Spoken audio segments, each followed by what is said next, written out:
Desde el oriente de El Salvador, somos Emmaús TV, una señal que viene desde lo alto. De los apóstoles originales. Y entonces él, antes de irse, iba a dejar un libro en donde Dios le estaba diciendo: para que mis hijos no se inquieten, voy a revelarles cómo va a terminar el mundo. Una vez yo allá en mi oficina había colocado las 7 dispensaciones, desde el inicio hasta el final, y había escrito yo el principio y el fin del mundo. Y todo el que entraba, yo había escrito el principio y el fin del mundo, y todo el que entraba se quedaba viendo la pizarra, porque tengo una pizarra grande, y había puesto las 7 dispensaciones yo, principio y fin del mundo. No necesito aguante el mercado, no necesito nada, yo ya sé cómo era el mundo, cómo es el mundo y dónde va a parar. Los creyentes sabemos eso, hermano.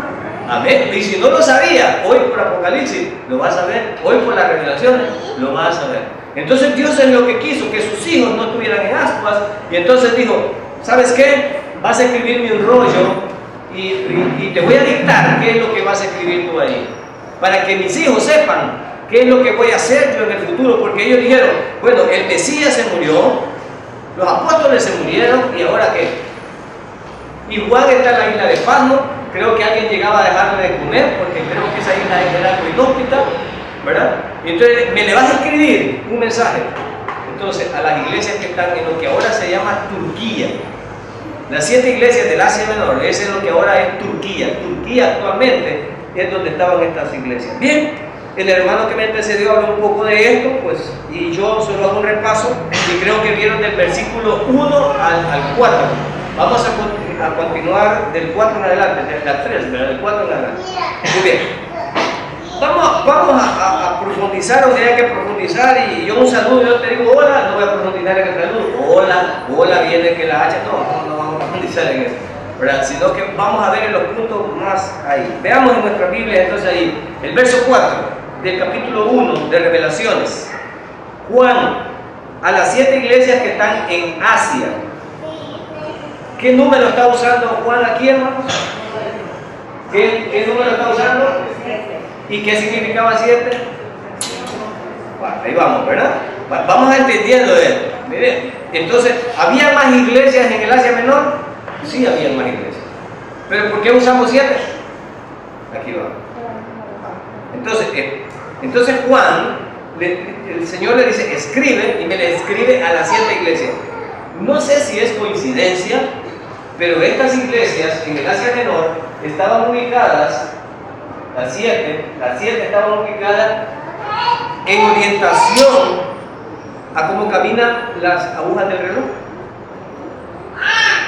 No sé qué significa eso, pero estaban ubicadas así. Si tú lo ves en un mapa de Asia Menor, la ubicación está de la primera, así, que caminan en las agujas del reloj. Entonces, estaban en esas provincias de romanas del Asia Menor, que dijimos que ahora es Turquía, porque algunos creen que cuando están leyendo la Biblia están leyendo acerca del Siguanaba y el Cipití, son cosas que no existen. No. Israel existe, esta tierra existe, y estas iglesias existieron, y ahí en el Asia Menor, o sea, Turquía, saben de esto, saben de esto. Entonces, a las 7 iglesias, o sea, este es un mensaje a la plenitud, a la totalidad de mis hijos. El número 7, estamos con el número 7. No está dirigido a Israel, está dirigido ¿a quién? A las iglesias. Es interesante saber esto, ¿verdad? Estaba dirigido a la iglesia. Hace poco estaba conversando con una compañera que va a una iglesia, y a veces me pregunta cosas, y hablamos de los mandamientos, y le digo yo, en el monte Sinaí estaba la iglesia. No sé qué voy a pensar sobre esto. Estaba la iglesia en el monte Sinaí. ¿Quién estaba en el monte Sinaí? El pueblo de Israel. Entonces, no podemos ponerle a la iglesia lo que le dijeron al pueblo de Israel. Pero ahora, ¿a quién le está dirigiendo esta carta? A la iglesia, exactamente, a la iglesia. Entonces son para la iglesia. Debemos de entender eso. ¿Pero para qué iglesia? Para 7. ¿Pero qué dijimos que era 7? Plenitud, toda. O sea, para la iglesia del ayer, de hoy y del futuro. ¿Y cómo puede ser una literatura que pueda pegar en el ayer, en el hoy y en el futuro? Bueno, esa es la perfección de Dios, ¿no? Amén. O ya vamos a ver si cuando estemos estudiando no pega aún con esta congregación o con los problemas de la iglesia actual. Ya veremos si pega o no pega, si Dios pues miente o no miente. Luego dice ahí Juan a las 7 iglesias que están en Asia, provincia occidental de Roma, de Asia Menor: gracia y paz a ustedes de parte de aquel que es y que era y que ha de venir, y de parte de los 7 espíritus que están delante de su trono. Bueno, vamos a desenmarañar esto, porque cuando se lee así, bueno, yo no entendí eso. Vamos a ver, vamos por partes. Dice aquí, gracia y paz. Como es un saludo, hermano, es como nosotros nos saludamos. Dios te bendiga. Nosotros nos saludamos así. No sé si lo hacemos realmente sintiéndolo o lo hacemos solo como le decimos a la gente buenos días. Porque si lo hiciéramos consciente ni saludáramos así. Porque si lo hiciéramos consciente dijéramos buen día. Porque lo estoy saludando desde día, no todos los días. Entonces yo digo buen día tenga hoy, ¿no? Yo digo buenos días, en plural. Entonces, ¿cómo se saluda los judíos? Shalom. Este es un shalom. Gracias, Padre. Shalom. Si estuviera leyendo yo aquí en hebreo, diría shalom. Pero la traducción literal sería gracia y paz. Cuando yo digo, hermano, shalom, hermano, yo le digo gracia y paz. Pero volvemos a esto. El que no sabe, no entiende el detalle. Entonces, él saluda a los hermanos, gracia y paz. ¿A quiénes? A vosotros. A vosotros. ¿Y quiénes son los vosotros? ¿Quiénes son los vosotros? Las iglesias. Ubiquémonos bien, a vosotros.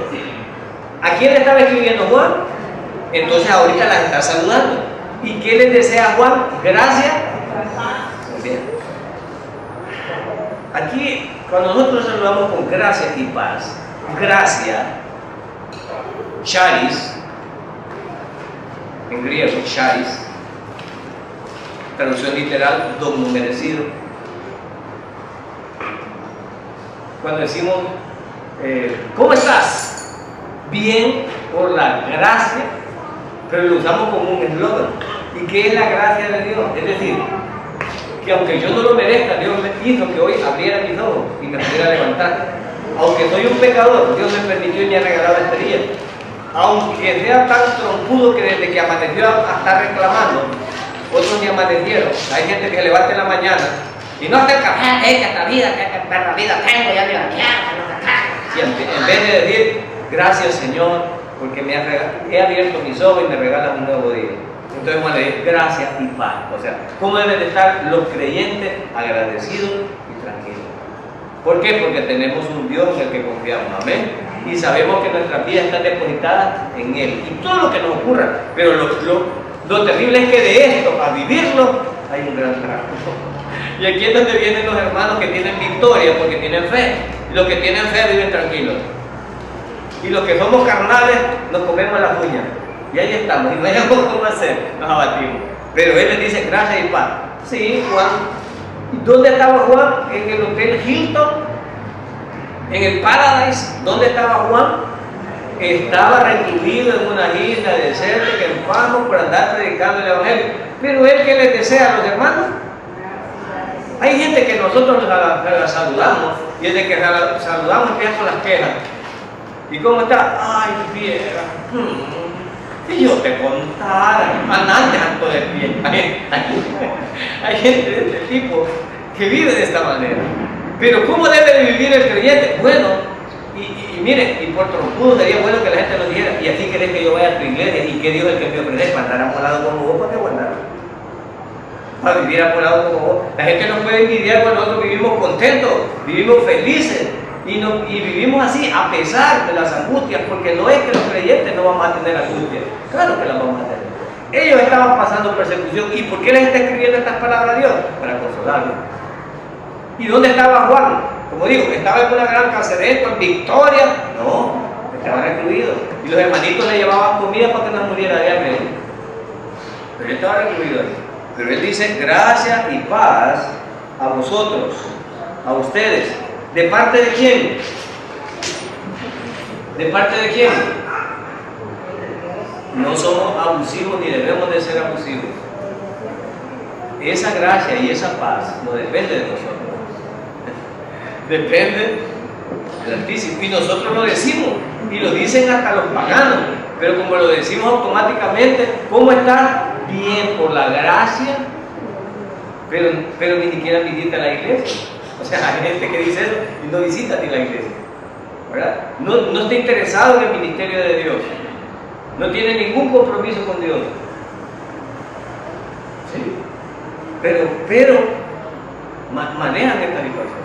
Y dice ahí, de parte de aquel que es, que era y que ha de venir. Bueno, que es en el presente, que era. Bueno, ¿y cuándo era? Si estamos hablando de Yahshua aquí, o sea, o el Hijo del Hombre, que el Hijo del Hombre, esta expresión está como 70 veces aquí en este libro, el Hijo del Hombre, o sea, Dios hecho carne. Mi cerebro no me da para poder entender algo como eso, es difícil para mí. Pero el que era, Juan sabía de esto, porque Juan escribió, en el principio era el verbo, y el verbo era, en el principio era el alfa, es decir, antes que todo comenzara. Entonces Juan sabía de la existencia, que él estaba antes de que todo comenzara. Entonces él dice aquí, ¿de quién? De aquel que era, es decir, que existe desde el pasado. Y luego dice, del que es decir, que está conmigo aquí en el presente. Está conmigo en el presente. Y luego dice una tercera expresión. ¿Y cuál es la tercera expresión? Wow. ¿Y qué es lo que espera la iglesia, hermano? La venida del Señor. Que no lo vamos a confundir, porque aquí comienzan los errores. Cuando hablamos de la venida del Señor, bueno, digamos que es en dos partes. En dos partes. La primera parte, un creyente está esperando en realidad el rapto. Es decir, Dios viene por su amada. ¿Y quién es su amada? La iglesia, a la cual se le ha permitido vestir de lino fino, por una iglesia sin arrugas y sin manchas. Entonces viene Él y se lleva a su, voy a decir, prometida, lleva a su prometida. Pero esto no es la venida, este es el rapto prometido a la iglesia, para que no vea su amada la tribulación que va a haber aquí. ¿Y cuánto va a durar la tribulación? 7 años. ¿Cuánto dura un matrimonio judío? 7 días. 7 días. ¡Qué perfección! Entonces, en los 7 años viene Él y se casa con la iglesia, y la iglesia vive la boda del Cordero allá por 7 años, que es una semana o 7 días, y acá tendrá 3 años y medio de una falsa paz, y luego comienza la gran tribulación en otros 3 años y medio. Entonces, cuando Él termina la luna de miel en los 7 años, que ya pasó la tribulación, entonces viene la segunda venida. ¿Ok? Viene la segunda venida. Entonces viene el Señor a enjuiciar. Ahí sí, Él viene a enjuiciar. Pero en ese periodo de 7 años, aquí va a explicar qué va a pasar. Wow. El Señor no deja ignorante a la iglesia de nada. Que los mayas, que los quiché, a mí no me importa lo que den, yo ya sé cómo va a terminar el mundo. Yo ya lo sé. Y yo ya puedo ver galopar los 4 jinetes del Apocalipsis. Nosotros ya podemos oír los cascos. Si yo veo el poder político, si yo veo la situación ecológica de nuestro mundo, yo ya puedo ir entendiendo para dónde va el mundo. Yo ya puedo ir entendiendo para dónde va, según lo que está escrito aquí. Entonces, dice que es, que era y que ha de venir, y de parte de los 7 espíritus que están delante de su trono. ¿Cuántas veces hemos leído el 7 aquí, hermano? Era necesario que ustedes supieran lo que significa el 7. Otra vez 7, pero ahora 7 espíritus. ¿Qué es eso de 7 espíritus? ¿Qué dijimos que significaba el 7? Dijimos que el 7 significaba plenitud, totalidad. Entonces estamos hablando de la totalidad, pero también el Espíritu Santo tiene 7 funciones. Y esto lo encontramos en Isaías, podemos encontrar eso nosotros, que hay 7 funciones. Podría simbolizar las dos cosas, podría simbolizar las 7 funciones del Espíritu Santo, o podría la plenitud del Espíritu Santo, cualquiera de las dos cosas, ¿verdad?, que tenemos ahí nosotros. Por eso él dice, entonces aquí está manifestada la Trinidad, Padre, Hijo y el Espíritu Santo. 3. Vamos al número 3. ¿De acuerdo? ¿Por qué Dios hace esto? No lo sé. Igual que Juan, a Juan solo le digo, escribe. ¿Y qué voy a escribir? No andaba de escribir. Escribo, ok, yo escribo. Desde que escribo, yo escribo. Entonces, le está diciendo ahí los 7 espíritus que están delante de su trono. Verso 5.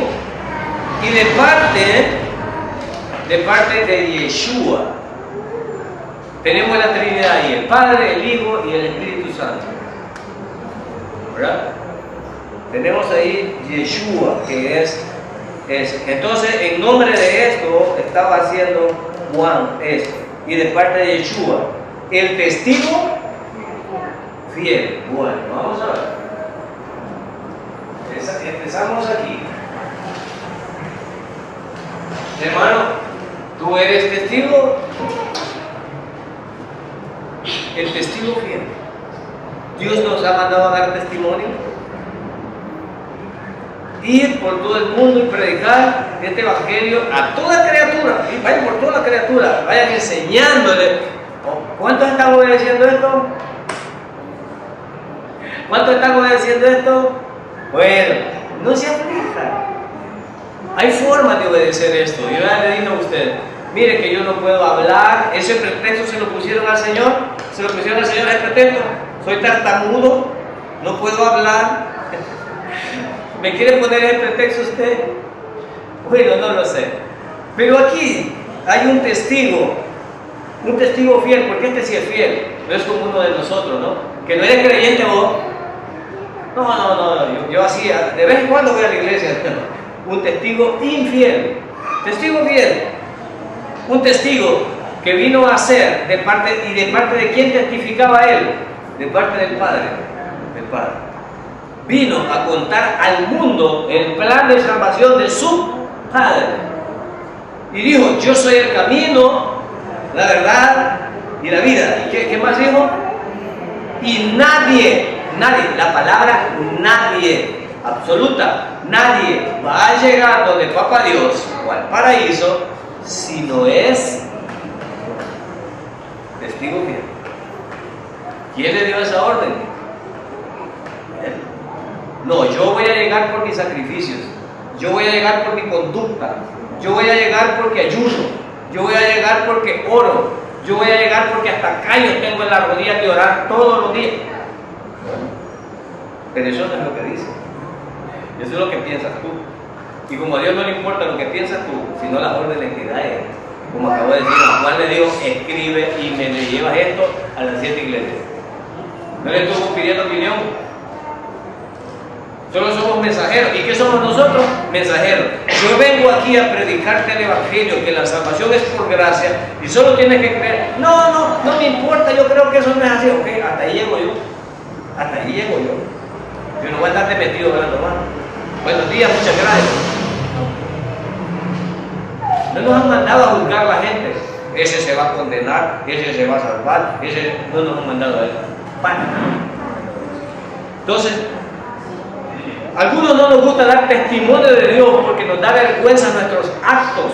Entonces, no le cuente a Dios, no le cuente a la gente lo que usted va a hacer por Dios, porque da vergüenza, porque algunos de nosotros a veces, como digo, ni nos congregamos, no evangelizamos, no ayudamos, Pero no le contemos a la gente lo que nosotros hacemos por Dios, sino que contémosle lo que Dios hizo por nosotros y lo que va a hacer por el que le estamos hablando. ¿Okay? La gente siempre nos ve a nosotros. No, yo no te vengo a yo no te voy a salvar. Te vengo a hablar de quién te puede salvar. Amén. Ese es el mensaje que nosotros llevamos y somos testigos de eso, de él. Porque algunos se preocupan, yo no le hablo a la gente porque me da pena, ¿no? Porque ¿qué va a decir de mí? No, es que Dios no te mandó a decir eso, te mandó a decir qué hizo Él por ti. Y Él se sacrificó sustitutivamente por la condenación que me tocaba a mí y a ti y a todos. Entonces, este sí es el testigo fiel. Dice, el primogénito ¿de qué? ¿Qué significa eso? El primogénito es el primero que se murió. ¿Es el primero que se murió? Pero ahí dice, ¿qué dice ahí? Pues, ¿es primogénito? ¿Qué significa? Pero no fue el primero. A ver, examen de primer grado de escuela dominical. El primer muerto de la creación, ¿qué fue? Reprobados. Reprobados. Muy bien. ¿Qué hizo Dios cuando ellos emitieron con hoja? ¿Quién paró el pato? ¿Con qué lo vistió? ¿Con qué lo vistió Dios? ¿Con qué lo vistió Dios a ellos? ¿Con qué? Ellos se vistieron con hojas, pero Dios no los aceptó. ¿Con quién los vistió Él? ¿Y a quién les va a quitar la piel? No los mató. Desde ahí viene el sacrificio de un inocente por los culpables. ¿De qué venía? Yeshua, Mashiach, el inocente por la humanidad culpable. He ahí el Cordero de Dios que quita. Allá fue el Cordero que vistió a los otros que habían pecado, pero ellos no habían pecado. Los corderitos, ¿y yo por qué? O sea, el corderito por ellos, ¿yo qué he hecho? Pues sí, pero era puro, era limpio, y Dios no aceptó las hojas, no aceptó las obras de los humanos, sino que aceptó lo que Él dice. Y tuvo que derramarse sangre para cubrir a esos. Sin derramamiento de sangre no hay remisión de pecados. ¿Ven? Entonces, eso es lo que está aquí. El primogénito de los muertos. Entonces no era Yeshua el primogénito de los muertos. ¿Pero por qué dice el primogénito de los muertos? Dice el primogénito de los muertos porque es el primero que muere y resucita para no ver muerte más. Es decir, la promesa que la iglesia tiene. Amén. ¿Cuál es la promesa que la iglesia tiene? Que si nosotros creemos en Cristo y creemos que Él murió, creemos que Él fue sepultado y resucitó al tercer día, como las Escrituras lo dicen, y yo por fe creo que eso es cierto y que existe un infierno como existe un cielo y que yo puedo llegar allá a través de eso, de que Él, entonces yo soy salvo. ¿Salvo de qué? De no morir, sino de vivir eternamente. Y para que yo supiera que iba a vivir eternamente, me lo demuestra Él muriendo Él primero por mí, como hacemos nosotros. Yo puedo saltarme aquí por allá. ¿Hacer? Si lo hacen, te lo creo. Nosotros siempre dudamos, ¿no? Entonces, ¿qué hizo Él? Él murió en lo alto ante un montón de personas. Y después, Él resucitó al tercer día. Y dijo, esto es lo que ustedes van a tener de mí. Y yo soy el primero de esto. Ya habían resucitado otros antes de Yeshua, ya habían resucitado otros. En el Antiguo Testamento hubo muertos que resucitaron. Sí, pero volvieron a morir. Aún Él resucitó a uno, a Lázaro, pero volvió a morir. Pero Él aquí está hablando de la resurrección que tú vas a tener para no volver a morir nunca. Porque cuando Él resucitó en un cuerpo glorificado, anduvo 40 días y 40 noches con sus discípulos. No como algunos tienen idea que andan en espíritu, los espíritus, no. ¿Comió con ese cuerpo el Señor? ¿Comió? Claro que sí, y yo tengo una promesa para la iglesia. El Señor dijo, en la última comunión dijo, y no volveré a probar de la vid hasta que vuelva a hacerlo con ustedes. Porque algunos creen, y allá vamos a andar de nube en nube. No, vamos a tener cuerpo y vamos a comer. Vamos a comer. Él comió. ¿Tenéis algo que comer, hijo? ¿Le dijo? Pescadito con miel, no sé qué sabor podrá tener esa combinación, pero pescado con miel, comió él allí. Entonces lo vieron el cuerpo y hubo uno que dijo, yo hasta que no meta mi dedo, pues ven, ¿podían meter el dedo en un espíritu, hermano? ¿Podrían haberlo metido en un espíritu? No, pero en el cuerpo glorificado, ven, te dijo. No, ya cuando lo vio él, ya se echó para atrás. Pero ven, le dijo, ven. O sea que el cuerpo que él andaba, podían verlo, pero también tenía funciones especiales que nosotros vamos a tener que tienen los ángeles. Pero bueno, no es ese el tema. Y está diciendo aquí entonces que él es el testigo fiel, el primogénito de los muertos. ¿Entendemos ahora que es el primogénito de los muertos? Entonces no es que él murió primero, sino que es el primero en estrenar un cuerpo glorificado, que es el que vamos a tener nosotros. Y es esto lo que no entienden muchos. Algunos piensan que tú debes de dejar de pecar y que vas a poder dejar de pecar en este cuerpo. Jamás te vas a morir de pena y no lo vas a lograr.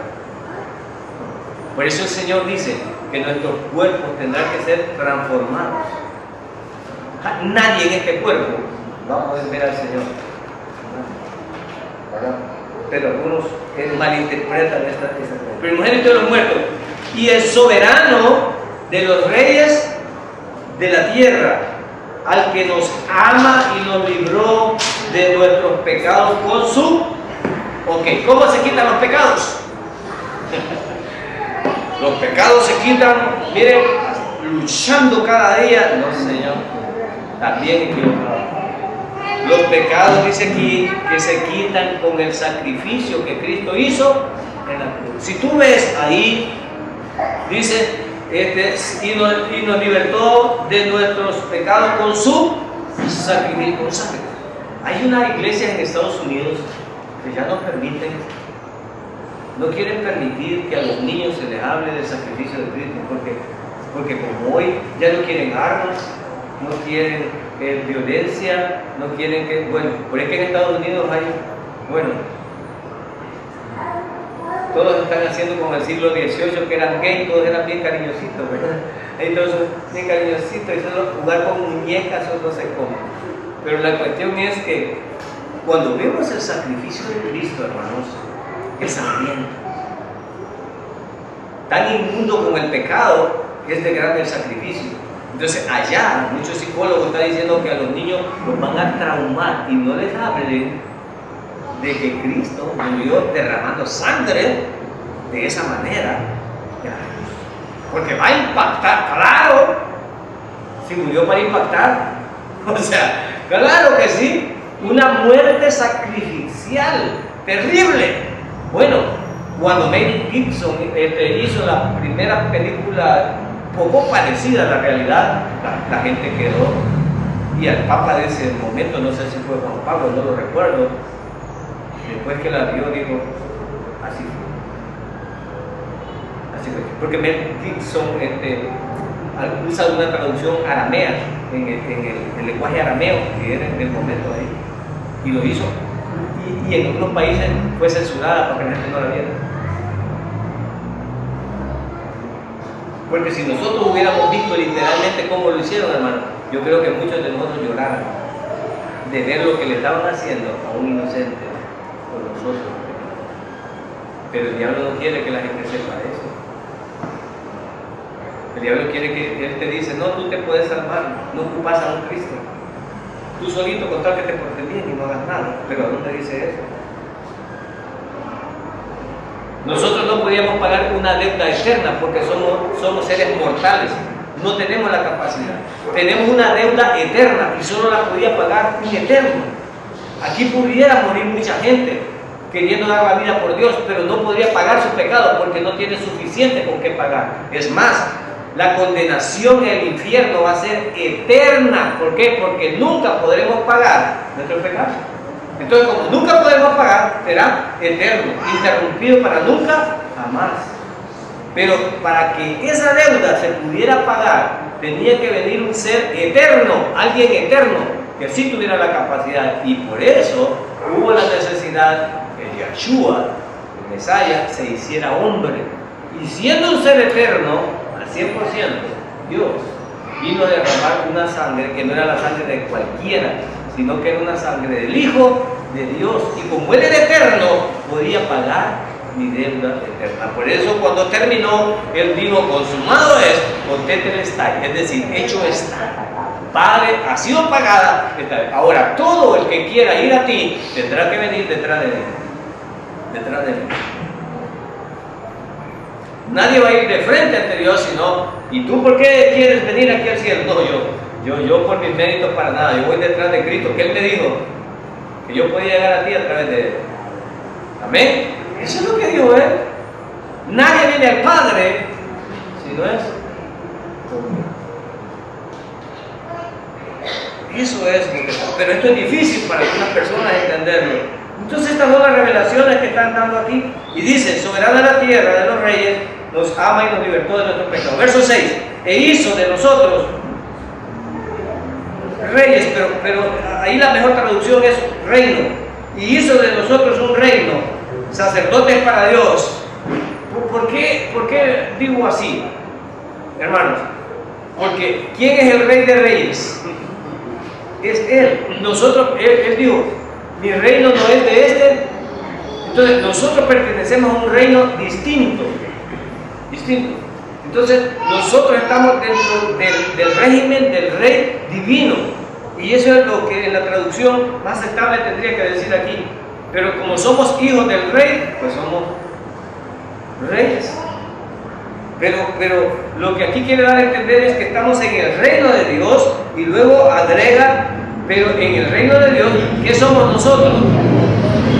Nos dio el rango de sacerdotes. ¿Por qué? Porque ahora, después del sacrificio de Yeshua, yo puedo entrar al lugar santo con autoridad. ¿Por qué? Porque Él me hizo sacerdote. ¿Solo quién podría entrar al lugar santísimo antes? Solo el sacerdote. ¿Y cuántas veces? Una vez al año. Una vez al año. Y ahora tenemos libre entrada. Por eso, porque pertenecemos al rey y porque nos hizo sacerdote. Entonces ahora nosotros no necesitamos que nadie nos perdone pecado, porque Él nos perdonó los pecados. ¿Verdad que son revelaciones, hermanos? No nos está enredando, sino que nos está revelando. Soy sacerdote, sí. ¿Y yo por qué no lo que yo le digo sacerdote?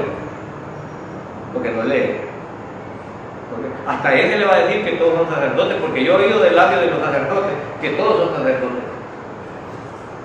Y usted no usa sotana, pero es sacerdote. Eso dice acá. Entonces Él lo hizo. Y cuando dice que Él lo hizo, ¿cuándo lo hizo, hermano? ¿Cuándo lo hizo? ¿Cuándo te ascendió a ser sacerdote y a ser como partícipe de su reino? ¿Cuándo lo hizo? Cuando murió por ti. ¿Y cuándo lo recibiste tú? Cuando creíste en Él.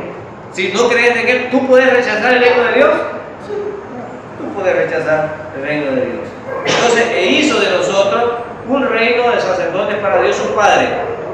A Él sea la gloria, el dominio por los siglos de los siglos. Amén. En este verso 6 queda claro que ni actualmente ni en el pasado nadie debe recibir, y este es el problema con el régimen de los césares y de los emperadores en este momento. Imagínense esta parte final de tu Biblia. ¿Qué dice esa parte final de tu Biblia?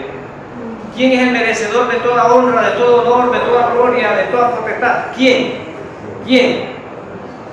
Y cuando el emperador decía, vaya a ver a los cristianos, hínquense aquí y adórenme, ¿qué haría un creyente? ¿Ah? Ahora ya hay unos que están haciendo eso.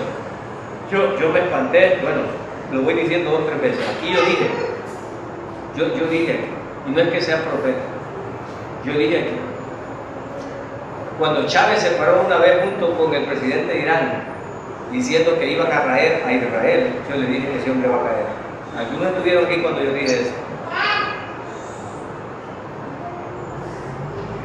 Y ahora están diciendo uno ahí, mi padre Chávez.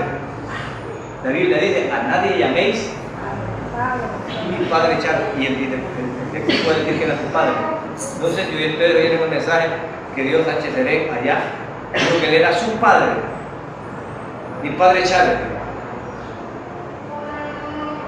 Yo no es que sea profeta, sino que Dios ha declarado, bendeciré al que te bendiga y maldeciré. Es una promesa. Y ellos maldijeron a Israel y ahí está el resultado. Usted está diciendo que muera, no, para nada, yo no tengo nada que ver. Son declaraciones que están dadas. El profeta llegaba, daba las declaraciones al pueblo, el pueblo oía o no oía, pero eso lo trataba. Igual yo aquí. Él dijo eso y mire lo que está pasando. Ahora me llamó la atención 2 veces. El vicepresidente dijo, él es mi padre Chávez, nuestro padre Chávez.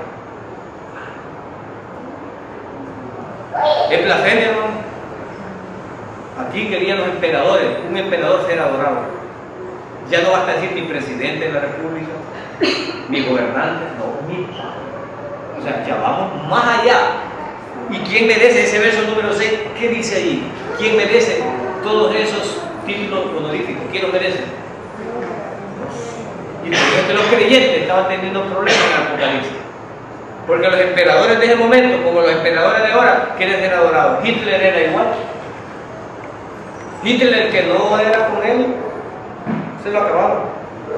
Bien, dice ahí, e hizo de nosotros, verso 7, que él viene con las nubes y todo ojo le verá, aún los que los traspasaron, y todas las tribus, linajes y razas de toda la tierra harán lamentación por él. Sí, amén.